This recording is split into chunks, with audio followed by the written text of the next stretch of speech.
Hello दोस्तों, नमस्कार। मैं अनूप मिश्रा आप सभी के सामने एनसीईआरटी ज्योग्राफी क्लास 9 की श्रृंखला का चैप्टर 5 जिसका नाम है प्राकृतिक वनस्पति एवं वन्य प्राणी का।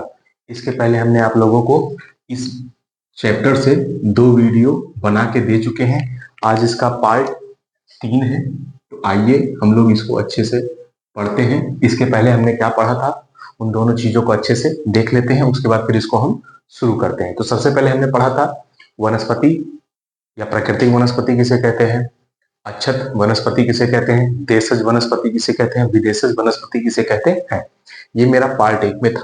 पार्ट 2 हमने जो पढ़ा उसमें हमने पढ़ा था कि वनस्पतियों को प्रभावित करने वाले कारक कौन कौन से हैं।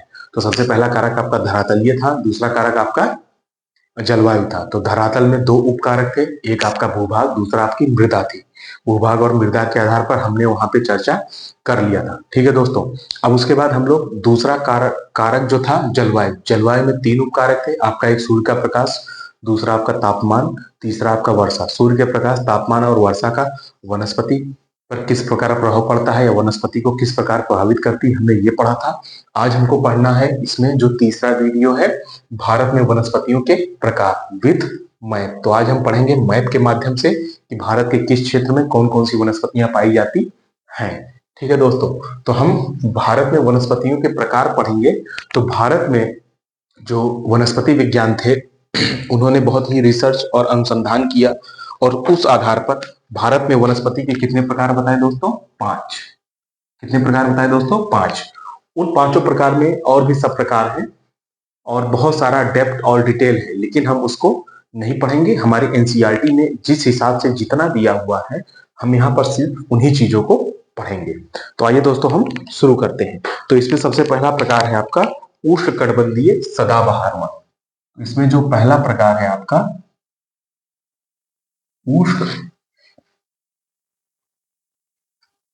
कटिबंधीय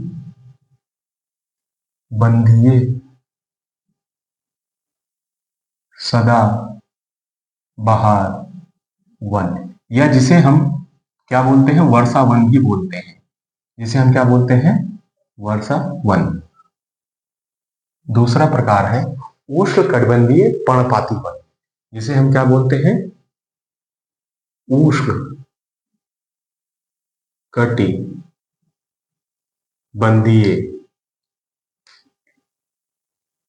पर्णपाती वन। तीसरा आपका आ जाएगा इसमें उष्णकटिबंधीय कटीले वन तथा झाड़ियां। ठीक है दोस्तों। तीसरा आपका आ जाएगा उष्ण कटिबंधीय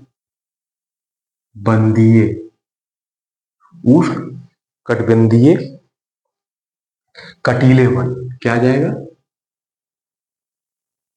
कटीले वन तथा झाड़ियां। ठीक है दोस्तों, ये आपका तीसरा टाइप हो गया। जो आपका चौथा टाइप है उसको हम बोलते हैं पर्वतीय वन। क्या बोलते हैं? पर्वतीय वन। और जो आपका 5वां टाइप है उसे हम बोलते हैं मैंग्रोव वन। ठीक है। तो आइए भारत में पाए जाने वाले जो वनस्पति के 5 प्रकार हैं उसको हम देखते हैं। तो भारत की जलवायु कैसी है? भारत की जलवायु मानसूनी है। कैसी है दोस्तों? मानसूनी है। ठीक है। पृथ्वी से जब 4400 मीटर उत्तर जाएंगे या उत्तर भारत में यानी कि जम्मू कश्मीर के क्षेत्र में आएंगे तो यहाँ ठंड पड़ता है। तो मोस्टली 2 चीजें होती हैं, एक होता है उष्ण और एक होता है उपोष्ण।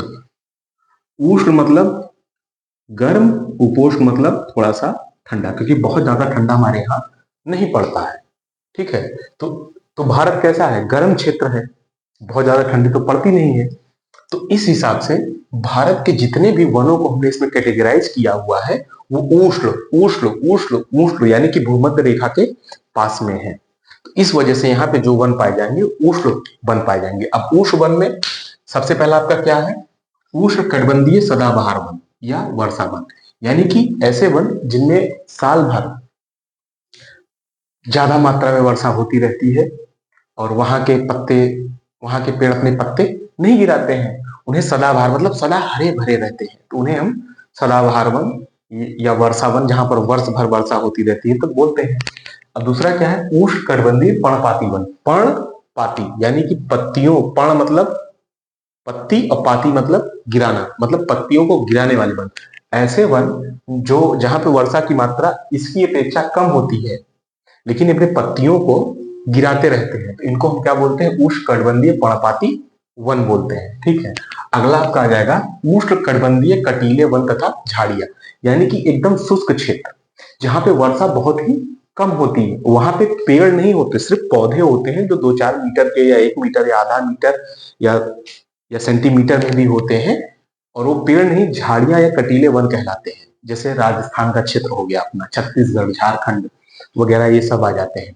अब अगला आ जाएगा आपका पर्वतीय वन, यानी कि जो यहाँ पे और यहाँ पे ऊपर पाए जाते हैं। तो जैसे जैसे तापमान बदलेगा वैसे वैसे पर्वतीय वन कई प्रकार के पाए जाएंगे।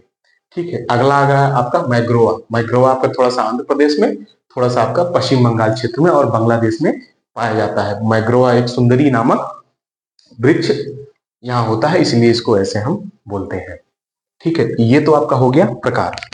अब आइए इसको हम मैप में देखते हैं कि मैप में कहाँ है। तो सबसे पहले लिखा है उष्णकटिबंधीय सदाबहार वन या वर्षा वन। सबसे पहले क्या है दोस्तों, उष्णकटिबंधीय सदाबहार वन या वर्षा वन। तो जैसे कि आप लोग मैप पे देख पा रहे होंगे, ये जो क्षेत्र है पश्चिमी घाट, क्या है, पश्चिमी घाट। पश्चिमी घाट में जो 1 नंबर लिखा हुआ है ये क्या हो गया आपका, उष्णकटिबंधीय सदाबहार वन या वर्षा वन। और पूर्वी घाट पे आप आ जाइए, तो पूर्वी घाट पे तमिलनाडु के तट से थोड़ा सा सटा हुआ है, इसको भी हम क्या बोलेंगे, उष्णकटिबंधीय सदाबहार वन या वर्षा वन। और आप यहाँ पे थोड़ा सा पश्चिम बंगाल साइड में आ जाइएगा, तो यहाँ पे आपको 1 नंबर देखने को मिलेगा। इसको भी हम किस श्रेणी में रखते हैं, उष्णकटिबंधीय वन या सदाबहार वन या वर्षा वन। ठीक है। उसके बाद जब आ जाइएगा असम के जो नीचे वाला भाग है, दक्षिणी भाग है, ये पूरा इसको 1 नंबर जो है, ये सबको पूरा क्या बोलेंगे, उष्णकटिबंधीय वन, सदाबहार वन या वर्षा वन। साथ में जो आपका लक्षद्वीप है इसको भी हम 1 नंबर में रखेंगे, इसको भी हम क्या बोलेंगे, उष्णकटिबंधीय वन, सदाबहार वन या वर्षा वन। उसके बाद जो आपका इधर अंडमान और निकोबार है, इसको भी हम किस श्रेणी में रखेंगे, 1 नंबर पे। 1 नंबर पे क्या लिखा हुआ है, उष्णकटिबंधीय वन, सदाबहार वन या वर्षा वन। अब दूसरे पर आते हैं हम, उष्णकटिबंधीय पर्णपाती वन। दूसरे पर क्या है दोस्तों, उष्णकटिबंधीय पर्णपाती वन, यानी कि 2 नंबर। यानी कि हिमालय के गिरिपात प्रदेश से लेके साउथ में तमिलनाडु तक जो भी ये ऐसे लाइन खींची हुई है, ये जो वन क्या है, भारत में सबसे ज्यादा मात्रा में, यानी कि ये जो दूसरे प्रकार का वन है ये भारत में सबसे ज्यादा मात्रा में पाया जाता है। जैसे कि मैप में जहां जहां 2 नंबर लिखा है, इसका क्या मतलब है, उष्णकटिबंधीय पर्णपाती वन, यानी कि भारत में सबसे ज्यादा पत्ती गिराने वाले वन भी पाए जाते हैं। ठीक है दोस्तों। अब आते हैं हम तीसरे नंबर पे, उष्णकटिबंधीय कटीले वन तथा झाड़ियां, सॉरी ये होगा तीसरा। ठीक है। अब तीसरा क्या है, ये चौथा कर देते हैं थोड़ा सा। तीसरा क्या है, उष्णकटिबंधीय कटीले वन तथा झाड़ियां, यानी कि जो तीसरा भाग है ये आपका राजस्थान, छत्तीसगढ़, झारखंड थोड़ा सा ले लेगा। ये क्या हो गया, यहाँ पे झाड़ियां और कटीले वन पाए जाते हैं। चौथे नंबर पर आ गया आपका पर्वतीय वन, यानी कि आपका जम्मू कश्मीर, उत्तराखंड, हिमाचल प्रदेश और साथ में अरुणाचल और थोड़ा सा असम और सिक्किम का भाग, ये चौथे प्रकार के पर्वतीय वन में आ जाएगा। पर्वतीय वन भी अपने आप में 4 प्रकार के होते हैं, आगे हम पढ़ाएंगे। अब उसके बाद पांचवा वन जो आपका है उसको हम बोलते हैं मैग्रोवा वन। क्या बोलते हैं, मैग्रोवा। ये थोड़ा सा यहाँ पे पश्चिम बंगाल में और थोड़ा सा आंध्र प्रदेश में पाया जाता है। ठीक है, इतना हो गया। अब इसको हम मिटाएंगे और एक एक वन के बारे में अच्छे से पढ़ेंगे। ठीक है दोस्तों, तो सबसे पहले हमको इसमें पढ़ना है उष्णकटिबंधीय वर्षा वन या सदाबहार वन। ठीक है, तो आइए दोस्तों अच्छे से डिटेल में पढ़ते हैं। तो सबसे पहले वन के प्रकार में कौन सा वन है, उष्णकटिबंधीय सदाबहार वन या वर्षा वन। तो नंबर 1 पे क्या है दोस्तों, उष्ण कटिबंधीय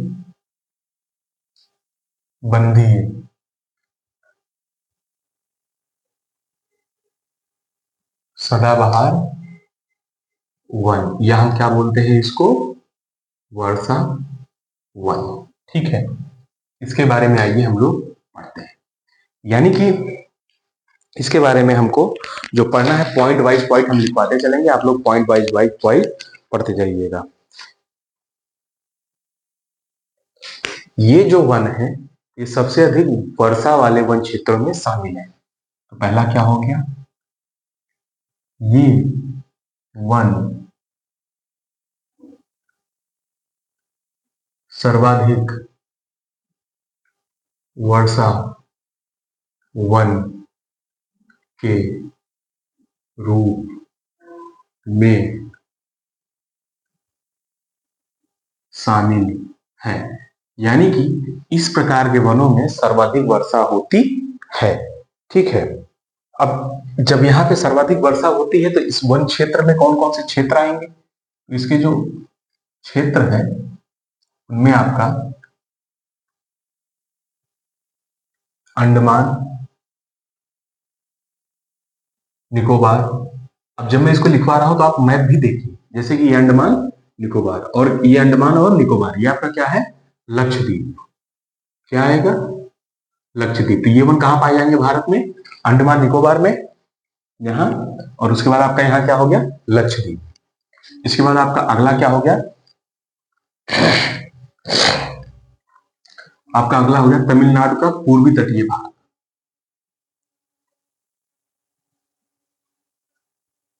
तमिलनाडु का पूर्वी तटीय भाग। और कहां पे पाया जाएगा, असम का निचला भाग। ठीक है दोस्तों, ये चीजें हो गई कि इस वन की सबसे खासियत क्या है, यहाँ पे सर्वाधिक वर्षा शामिल है। यहाँ ये कहाँ कहाँ पाया जाता है, अंडमान निकोबार, लक्षद्वीप, तमिलनाडु का पूर्वी तटीय भाग तथा असम का निचला भाग। इतना हो गया। अब इसके आगे जब पढ़ेंगे तो यहाँ पे क्या होगा, यहाँ पर वर्षा की मात्रा कितनी है, यहाँ पर 200 cm, इसको हम बोल सकते हैं सेंटीमीटर से अधिक वर्षा होती है। ठीक है, यहाँ पे 200 सेंटीमीटर से अधिक वर्षा होती है, यानी घनघोर वर्षा। और इस क्षेत्र में तो लगभग 400 सेंटीमीटर, कभी कभी 1000 या 800 सेंटीमीटर की वर्षा पार कर जाती है, जिसका पानी निकल के ब्रह्मपुत्र नदी के माध्यम से बंगाल की खाड़ी में जाके गिरता है। ठीक है, और साथ में थोड़े से समय के लिए शुष्क ऋतु आती है। क्या आती है, साथ में इसके थोड़े से समय के लिए, थोड़े से समय के लिए शुष्क ऋतु आती है। इसी कारण, बहुत लंबे समय के लिए नहीं आती, थोड़े से समय के लिए आती। इसी कारण यहाँ के जो पौधे हैं वो अपने पत्ते को नहीं गिरा पाते हैं। ठीक है, सबसे बड़ा इसका रीजन ये है। और यहाँ के वृक्षों की जो ऊंचाई है वो 60 मीटर से ऊपर है। तो क्या है, इस वनों के वृक्षों की ऊंचाई 60 मीटर से ऊपर होती है। तो आप लोग देख रहे होंगे यहाँ पे कितने बड़े बड़े वन पाए जाते हैं। सोचिए, बहुत बड़े बड़े वन यहाँ पे पाए जाते हैं। ठीक है दोस्तों, अब हम अगर थोड़ा सा इसमें आगे बढ़ेंगे, ये वन साल भर हरे भरे रहते हैं। कैसे रहते हैं, क्योंकि पत्ते नहीं गिराएंगे तो क्या रहेंगे, ये वन साल भर हरे भरे रहते हैं। ये वन साल भर हरे भरे रहते हैं। ठीक है, और यहाँ पे जो वनस्पतियां पाई जाएंगी उन वनस्पतियों का नाम क्या है, उन वनस्पतियों का नाम है आबनूस। यहाँ पे कौन कौन सी वनस्पति पाई जाएगी, आगनूस, जिसे हम एबोनी बोलते हैं, या रोजवुड, महोगनी, जैसे क्या रोजवुड, महोगनी और रबर, सिनकोना। और इन लकड़ियों का जो व्यापारिक महत्व है बहुत ज्यादा है। इस प्रकार हमने उष्णकटिबंधीय सदाबहार वर्षा वन के बारे में पढ़ लिया। आइए इसको एक बार हम रिवीजन करते हैं। तो इसमें क्या है, ये वन सर्वाधिक वर्षा वन के रूप में शामिल है। यहाँ पे 200 सेंटीमीटर से अधिक वर्षा होती है और थोड़े समय के लिए यहाँ पे क्या होती है, शुष्क ऋतु आती है। तो शुष्क ऋतु का टाइम बहुत ज्यादा है नहीं, तो इसलिए यहाँ के पौधे पत्तियां नहीं गिरा पाते हैं। इस कारण ये वन साल भर हरे भरे बने रहते हैं। ठीक है, और ये वन पाए कहाँ कहाँ पे जाते हैं, अंडमान निकोबार में, लक्षद्वीप में, तमिलनाडु के पूर्वी तटीय भाग में और असम के निचले भाग में पाए जाते हैं। यहाँ पर जो पौधे हैं उनका व्यापारिक महत्व बहुत ज्यादा है, जिसमें आबनू, जिसको हम एबोनी बोलते हैं, रोजवुड, महोगनी, रबड़ और सिनकोना, इनको बहुत ऊंचे ऊंचे दामों पर बेचा जाता है। इस प्रकार हमने उष्णकटिबंधीय सदाबहार वन या वर्षा वन को हमने कंप्लीट कर लिया। अब हम दूसरे प्रकार के वनों पर चलते हैं, जिसे हम उष्णकटिबंधीय पर्णपाती वन कहते हैं। तो उष्णकटिबंधीय, इसको थोड़ा सा शॉर्ट करते हैं, पर्णपाती वन, उष्णकटिबंधीय पर्णपाती वन। ठीक है, देखो थोड़ा सा दिमाग लगाए, वर्क हल्का हो गया। तो ऐसे ही आप लोगों को जो पढ़ाई करनी है वो स्मार्ट वे में करनी है दोस्तों। ठीक है, बाकी तो आप लोग अपने हिसाब से कर ही रहे होंगे, लेकिन एक बार याद दिलाना मेरा फर्ज है शिक्षक होने के नाते कि आप सब मेहनत से पढ़ें। आइए दोस्तों, हम इसके बारे में पढ़ते हैं। दूसरा प्रकार जो आपका है, इसको हम बोलते हैं उष्णकटिबंधीय पर्णपाती वन। यानी कि हेडिंग से ही आपको अनुमान लग रहा होगा, उष्णकटिबंधीय पर्णपाती यानी कि गर्म क्षेत्रों में पत्तियों को गिराने वाले वन। हम इसे क्या समझ सकते हैं कि पत्तियों को गिराने वाले वन। ठीक है, आइए, वो मैं देखने चला गया था कि वीडियो चल रहा है या नहीं। ठीक है दोस्तों, ये जो वन है भारत में सर्वाधिक क्षेत्रफल फैले हुए हैं। इसकी सबसे बड़ी विशेषता क्या है, प्रश्न आ सकता है। पांचों प्रकार के वन में भारत में सर्वाधिक क्षेत्र में फैला हुआ कौन सा वन है, तो आप क्या बोलेंगे, उष्णकटिबंधीय पर्णपाती वन। आइए, ये वन भारत में सर्वाधिक क्षेत्रों में फैला हुआ वन है। तो वन के जो 5 प्रकार हैं उनमें सबसे ज्यादा मात्रा में अगर कोई भारत में है तो क्या है, उष्णकटिबंधीय पर्णपाती वन है। ठीक है, इन्हें हम मानसूनी वन भी कहते हैं। अभी देखते हैं किस लिए कहते हैं। इन्हें हम मानसूनी वन भी कहते हैं। इन्हें हम क्या कहते हैं दोस्तों, मानसूनी वन भी कहते हैं। यहां पर वर्षा की मात्रा, तो दोस्तों यहां पर जो वर्षा की मात्रा है 2 तरीके से है। पहला आपका है 100 सेंटीमीटर से 200 सेंटीमीटर, दूसरा आपका है 70 सेंटीमीटर से 100 सेंटीमीटर। ठीक है ना। तो जो आपके उत्तर भारत का मैदान है, यहाँ पे आपको 100 से 200 सेंटीमीटर की वर्षा आपको देखने को मिल जाएगी। लेकिन जैसे आप दक्षिण भारत में आएंगे, इस पूर्वी घाट के पश्चिम में और पश्चिमी घाट के पूर्व में जो ये वाला क्षेत्र है, विदर्भ क्षेत्र, जहाँ पे सूखा पड़ता है, यहाँ पे वर्षा की मात्रा 70 से 100 सेंटीमीटर है।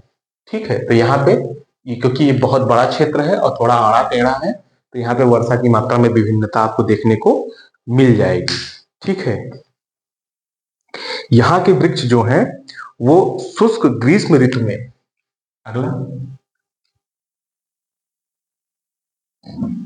यहाँ के वृक्ष शुष्क ग्रीष्म ऋतु में 6 से 8 सप्ताह के मध्य अपने पेड़ों से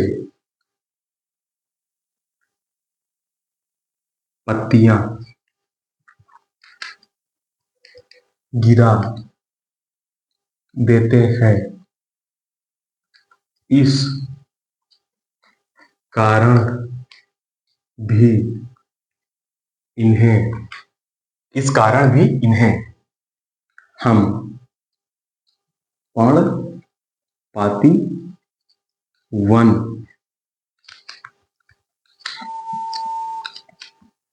कहते हैं। ठीक है, जैसे कि इसके पहले जो हमने पढ़ा था उष्णकटिबंधीय वर्षा वन है सदाबहार वन, उसमें ग्रीष्म ऋतु का टाइम बहुत छोटा है, मुश्किल से 10 से 15 दिन 20 दिन, और यहाँ पे क्या है 6 से 8 हफ्ता, यानी कि एक हफ्ते में 6 दिन, एक हफ्ते में 7 दिन, तो 42 से 56 दिन इनको टाइम मिलता है भरपूर। तो उस मौसम में क्या करते हैं, अपनी पत्तियां गिरा देते, इस कारण से इन्हें हम पर्णपाती वन भी कहते हैं। ठीक है दोस्तों, अब आगे ये पाए कहां कहां जाते हैं, ये पौधे या पेड़ हिमालय के गिरिपाद प्रदेश, छत्तीसगढ़, यूपी, झारखंड, उड़ीसा आदि क्षेत्रों में पाए जाते हैं। ठीक है दोस्तों, ये हो गया कहाँ पाए जाते हैं। अब कौन कौन से पेड़ पौधे हैं जो इसमें शामिल हैं, तो उनको हम बोलते हैं सागौन, बांस, शीशम। तो जो उसको हम क्या बोलते हैं, सागौन, बांस, शीशम, चंदन, नीम, ये सभी जो पेड़ पाए जाते हैं वो यहाँ पर पाए जाते हैं। इस प्रकार से ये टॉपिक भी कंप्लीट हो गया। आइए इसको एक बार रिवीजन करते हैं। तो उष्णकटिबंधीय पर्णपाती वन, तो उष्णकटिबंधीय पर्णपाती वन नंबर 2 आप मैप में अच्छे से देख रहे होंगे, ये कुछ उत्तर का भाग है और कुछ दक्षिण का भाग है। इन्हें ये वन जो है भारत में, देख लीजिए आप मैप में भी, सर्वाधिक क्षेत्र में पाए जाते हैं। तो कौन सा वन भारत में सर्वाधिक क्षेत्रों में पाया जाता है, तो उष्णकटिबंधीय पर्णपाती वन भारत के सर्वाधिक क्षेत्रों में पाए जाते हैं। ठीक है, इन्हें हम मानसूनी वन भी कहते हैं। इन्हीं वनों के द्वारा भारत में वर्षा होती है। ठीक है, लेकिन जो वर्षा की मात्रा है उत्तर भारत में और दक्षिण भारत में भिन्न भिन्न है। उत्तर भारत में 100 से लगभग 200 सेंटीमीटर तक वर्षा हो जाती है, लेकिन वहीं दक्षिण भारत में 70 से लेकर 100, यानी कि विदर्भ क्षेत्र, कर्नाटक के आसपास का क्षेत्र, यानी कि पश्चिमी ढाल का पूर्वी भाग जो है वहां पर। ठीक है दोस्तों, अब आइए आगे बढ़ते हैं। यहाँ के वृक्ष शीत ऋतु में, यहाँ के वृक्ष शुष्क ग्रीष्म ऋतु में, यानी गर्मी के दिन में 6 से 8 सप्ताह के मध्य अपने पेड़ों से पत्तियों को गिरा देते हैं। इस कारण इन्हें हम क्या बोलते हैं, पर्णपाती वन भी बोलते हैं, उष्णकटिबंधीय पर्णपाती वन बोलते हैं। आगे आते हैं, ये पौधे कहाँ पाए जाते हैं, हिमालय के गिरिपाद प्रदेश में, यानी कि जो हिमालय है, शिवालिक हिमालय हम पढ़ाए थे, तो उसके दक्षिण वाले भाग में, यानी कि गिरिपाद प्रदेश का मतलब होता है कि हिमालय के चरण, यानी कि ये हिमालय है ऐसे, तो ऐसे हिमालय है, तो ये जो ऐसे निकला होगा ये हो गया गिरिपाद प्रदेश। तो हिमालय के गिरिपाद प्रदेश में छत्तीसगढ़, उत्तर प्रदेश, झारखंड, उड़ीसा क्षेत्रों में पाए जाते हैं। यहाँ पे कौन कौन सी वनस्पतियां हैं, तो सागौन, बांस, शीशम, चंदन और नीम, ये विभिन्न वनस्पतियां हमारे घरों में, इमारती लकड़ियों में, सोफों में, तख्ते में, बेड में, अलमारी में, स्टूल में, कुर्सी में, मेज में इनका बहुतायत मात्रा में उपयोग करते हैं, क्योंकि ये हमारे ट्रेन में बहुत आसानी से उपलब्ध हो जाते हैं। ठीक है दोस्तों, इस वीडियो में सिर्फ आपका 2 ही टाइप रहेगा। तीसरा, चौथा और पांचवा के लिए हम अलग वीडियो लाएंगे, नहीं तो एक ही वीडियो में आप लोग देख देख के परेशान हो जाएंगे। आई होप मैंने जो भी लिखकर और मैप के माध्यम से आप लोगों को समझाया, आप लोगों को अच्छे से समझ में आ रहा होगा। आप लोग मेहनत करिए, लगे रहिए, और मेरे यूट्यूब चैनल को भी मेरी मेहनत को देखकर आप लोग सब्सक्राइब करिए अगर आपको समझ में आता है तो। ठीक है दोस्तों, हम चलते हैं। जय हिंद, जय भारत, नमस्कार, राम राम।